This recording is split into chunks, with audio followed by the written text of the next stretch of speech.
బాలకృష్ణ గారు అసెంబ్లీలో చిరంజీవి గారిని ఏ విధంగా చిన్న చూపు చూస్తూ మాట్లాడారో ఒకసారి వీడియో చూడండి. గారు గట్టిగా అడిగితే అప్పుడు ఈయన వచ్చాడంది అబద్ధం. ఆయన పెద్ద గట్టిగా చెప్తే ఆయన దిగి వచ్చాడంట. ఏదో గట్టిగా ఎవడు అడిగాడు గట్టిగా. సరే, చిరంజీవి గారికి అంత సీన్ ఉందా లేదని కాసేపు పక్కన పెడితే, మీకు అంత సీన్ ఉంటే మీరే పెద్దరికం తీసుకొని ప్రభుత్వంతో మాట్లాడారు, సినీ ఇండస్ట్రీకి అండగా నిలబడచ్చు కదా.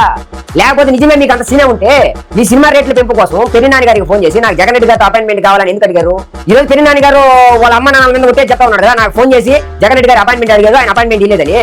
లేదు, మీరు నిజంగా అంత తోపు తురం ఏంటి? ఆ రోజు మీ బాగా అరెస్ట్ చేసినప్పుడు మీరు రోడ్డు మీద ఎందుకు రాలేకపోయారు? మీ టీడీపీ పార్టీకి ఎందుకు అండగా నిలబడలేకపోయారు? సినీ ఇండస్ట్రీ నమ్ముకొని వేలాది కుటుంబాలు బతుకుతా ఉన్నాయి, వీళ్ళందరూ రోడ్డు మీద పడతారని తన స్థాయిని తగ్గించుకొని మరి బతిమాడు బంగబాడు ఆ రోజు సినీ ఇండస్ట్రీకి అండగా నిలబడ్డారు కదా చిరంజీవి గారు. మీలా సలంగా ఫోన్ చేసి అడగలేదు కదా.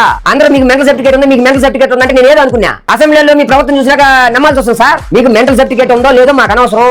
అది అసెంబ్లీలో మీ ఇష్టం వచ్చినట్టు వ్యవహరిస్తా అంటే కుదరదు.